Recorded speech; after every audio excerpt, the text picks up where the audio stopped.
All right, good morning. Happy Monday, August 24th or 14th, my fault. I hate people.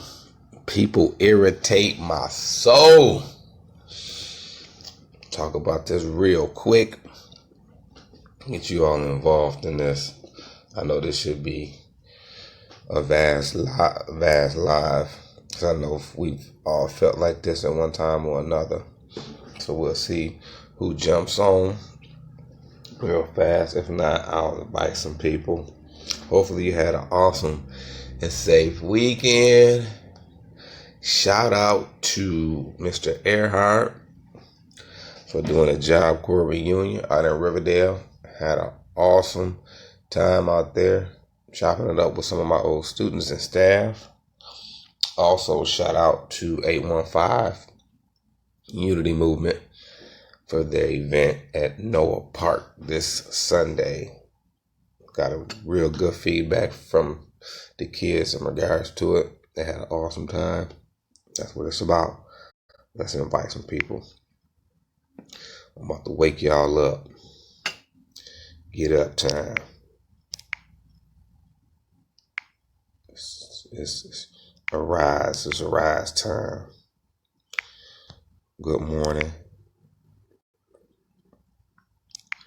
If you own at work, train, bus, wherever your transportation is, good morning to you. Invite some of my superstar people this Monday morning.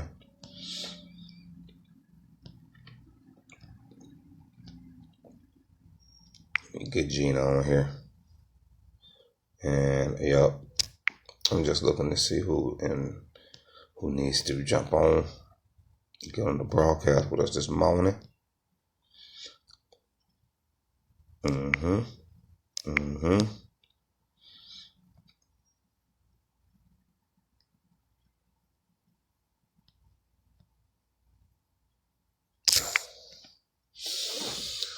Oh, good morning, Miss Love. Please share this.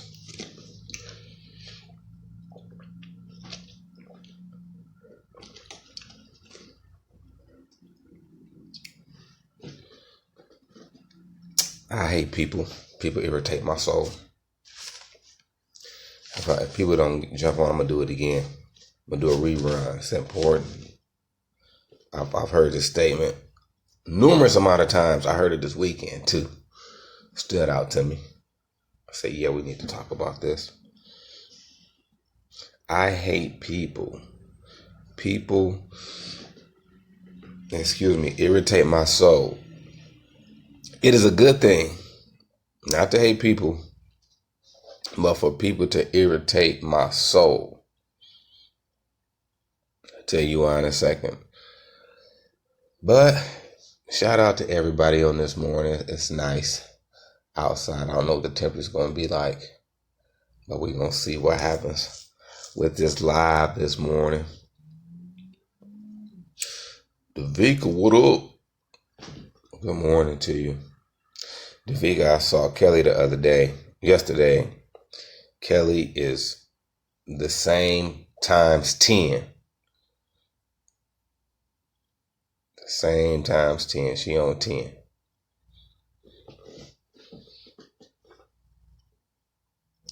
So my first statement is, I'm sure everybody can relate to this. Everybody's been irritated at one time or another. Some of us do hate people. That's the wrong mentality to have, because if you're doing anything in life, it's going to involve people. You're never going to be an island to yourself. You're never going to be solo or isolated completely. Brother Dave, what's going on, my brother? All right, in order to do anything in the earth, you have to have people. Nobody can do anything worth any great value on their own. It's going to take somebody, whether you had a conversation with somebody, gathered a thought, whether somebody was on your team helping you push whatever you're trying to push out, It's going to take people. So I know my young people had a tendency to say this, that I hate people, people irritate me. And then my response to them is that you probably want to be broke then. Because if people irritate your soul, you can only go so far on a personal, professional level. I have people that I'm in connection with desire to be managers, but as a manager or supervisor, you have to be a teacher, and you're not going to be able to teach just yourself. You're going to have to be able to teach people. But being a teacher and a trainer and a facilitator, there has to be a level of patience in us. We can't expect people going to learn the way that we learn things. That's not how the process goes. So we'll talk about this, relieve some stress from us and get us onto the path of freedom. All right. First statement, foundational statement. A healthy soul is married and committed to purpose and destiny. An unhealthy soul is not. That's the first statement. A healthy soul is married or committed to purpose and destiny. An unhealthy soul is not. Let me define a soul and purpose and destiny, and then I'm going to define healthy and unhealthy. My soul is comprised of my mind, what I think, my will, what I want, and my emotions, how I feel. My soul is comprised of my mind, what I think, my will, what I want, and my emotions, how I feel. So when people are saying, I hate people, people irritate my soul, they're really saying people irritate my mind, will, and emotions. People irritate what I think. People irritate what I want. People irritate how I feel. That lets you know that there's two dynamics at work. Number one, I, because it's all about me. That's connected to selfishness and pride. Number two, people irritate what I think, what I want, how I feel. How is that possible? We're giving them too much control over what we think, what we want, and how we feel. So that's my first explanation of soul. So you can understand as I'm sharing and talking, you understand where I'm going. All right. Healthy and unhealthy. Healthy is in terms of relationships, divorce the past, curriculum and training. We define healthy as a relationship that is mutually beneficial to all parties involved. An unhealthy relationship is not mutually beneficial. Is solely beneficial to one party involved. So you can find yourself in an unhealthy relationship if you are connected to a person and it's solely benefiting you, because it builds selfishness internally in us, and the other person doesn't receive the benefits of the relationship itself. And then on the flip side, a healthy relationship benefits all parties involved. So I get into a relationship with people not to solely benefit me, but to be a servant to them. And the outcome benefits us all. All right, so I want you to think about those, the healthy, the unhealthy, and the mind, the will, and the emotions in regards to the soul. And then let me go and define purpose. All right, purpose is why I am here or why I exist. Destiny is where I'm going according to why I'm here and why I exist. You got to grow before you go. Growing before you go is important. So let's talk about the word commitment. I wish you could type that. If you could type commitment, feel free to type commitment. If not, then we'll continue to move forward. Commitment is never on your terms. Solely never on your terms. When the going gets tough, we remain planted in the midst of ups and downs. So a healthy soul is married or committed. When the going gets tough, the tough remain planted because we're committed to why we are on the planet, why we're here, and why we exist, and where our lives are going according to why we're here. All right, so I'm committed. My mind, will, and emotions is committed to the ups and downs. I remain the planet because I'm committed to why I am here and where my life is going according to why I exist. So if a person does not understand why they are here, where their life is going according to why they are here on the planet, then they would say, I hate people. People irritate my soul. I'm going to give you an explanation as to why and what actually is taking place when a person is irritating our souls. If I'm not committed to why I'm here and where my life is going according to why I'm here, then my soul will be easily irritated because my soul is in a state of being unhealthy because my perceptions is according to what I want, what I think, and how I feel.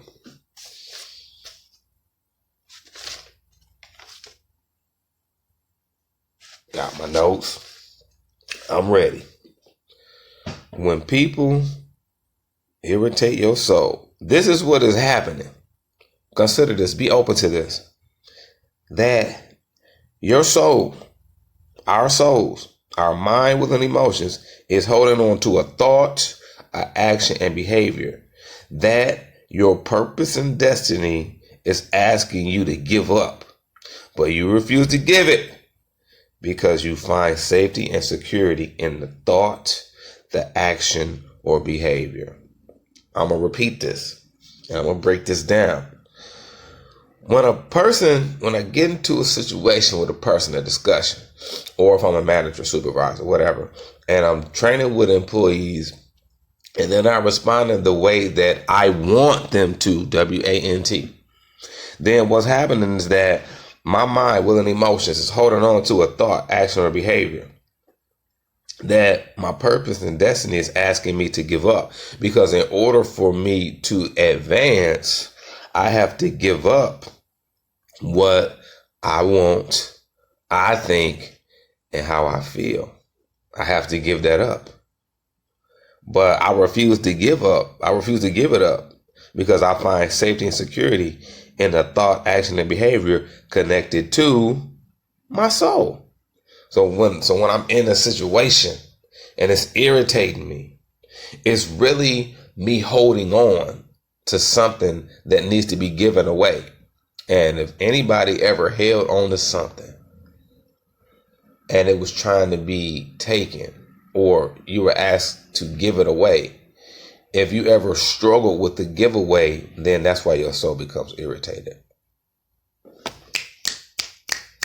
I'm snapping that up because that's important. We get addressed with this. We get addressed with these situations all the time.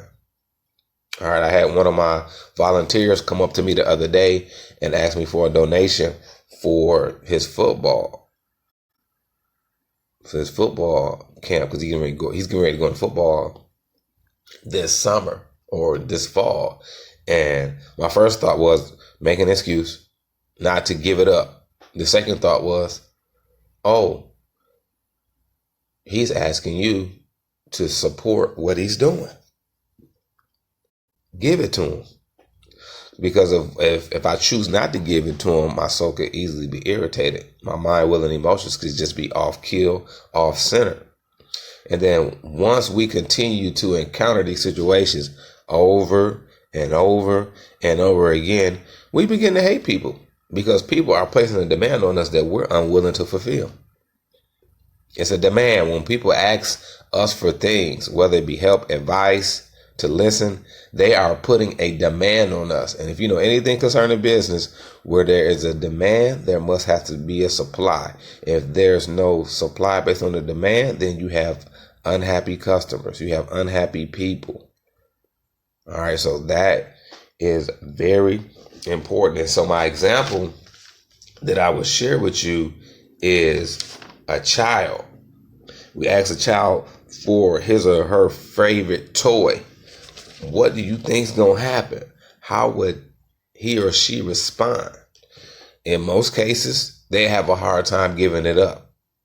And if you take it from them, they're going to cry. Okay. All right. They give it to you, usually if you ask for it, because they trust you. All right. So there has to be a level of trust in us giving away the thoughts, the actions, and the behaviors connected to our soul, our mind, will, and emotions. So we believe that holding on to our life is safe, but in reality, the giving away of our life is safety. All right. We believe that when we hold on to our thoughts, actions, and behavior, that we're safe, but it's really us putting ourselves in danger, because people are going to continue to put a demand on us. And if we don't fulfill that demand, then you don't progress, you don't advance, you don't move forward, you don't grow before you go. And the misconception of it is that I give up what people ask me for, but I give it up with the motivation of satisfying myself, not to really help anybody, but to satisfy myself. So when I give, I'm looking to get something in return. And that is very indicative of a person in an unhealthy relationship with a thought or idea, experience, or culture. Because my culture says that, my unhealthy culture says that when I give something, I'm going to get something in return. But we shouldn't give to get. We give because we have received. These are different profound thoughts that I'm sharing with you, that I'm processing, I'm living my life from, and I'm attempting to live my life from these places to the best of my ability. So we give because we have received. We don't give to get. You have everything that you need on the inside of you. The motivations just have to be worked out in our hearts and in our minds. So we do believe that we hold on. When we holding on to things connected to our lives, how we think, we believe that it's safe. All right. But people are going to continue to place a demand on us. So the safest place is to give those things away. When we hold on to these things, we are in survival mode or self-preservation. And when we encounter a perceived threat, our defense mechanisms come up. We either A, shut down, B, snap,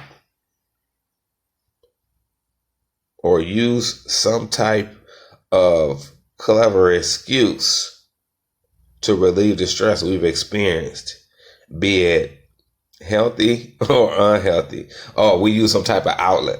And the excuse, I add that to it as well. So when we hold on, we are in survival mode or self-preservation.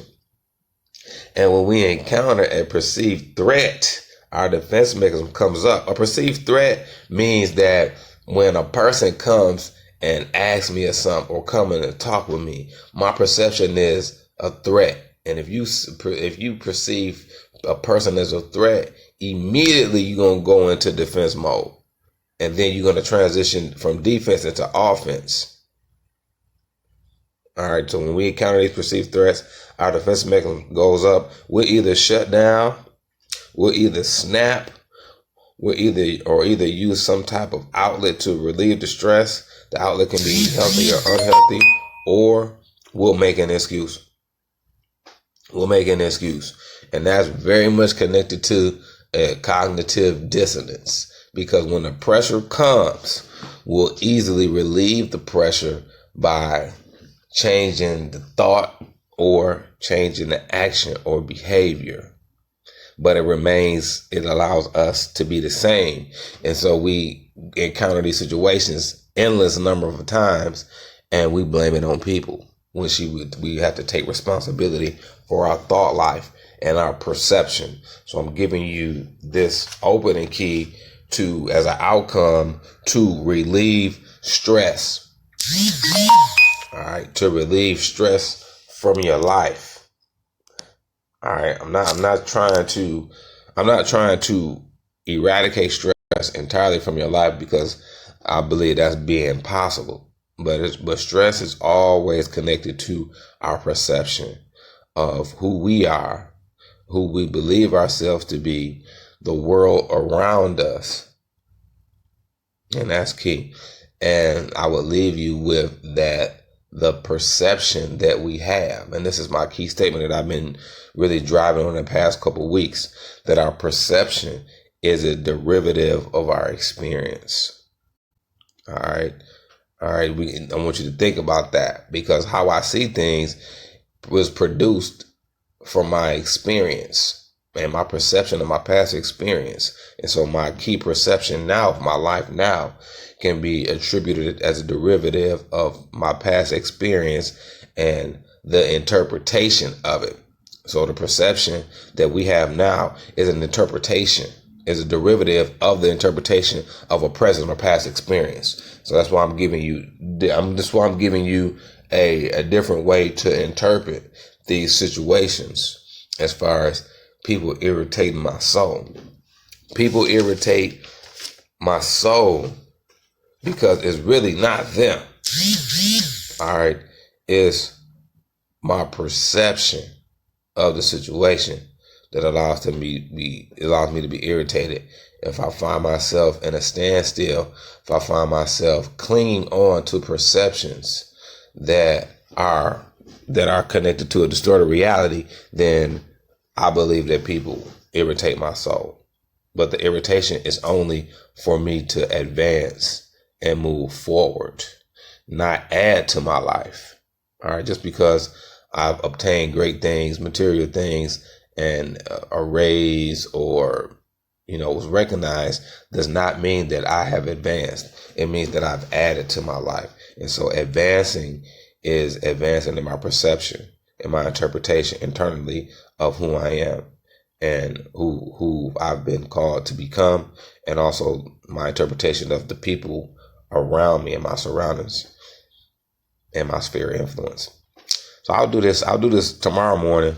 Oh, no, I won't, because I got to be somewhere at 9. But I'll revisit this again, maybe more in prime time, because this is a message that we need to hear this. Because if we choose to continue to say that I hate people and people irritate me, then we'll find ourselves being fake. We'll find ourselves modifying our behavior around people to get what we want.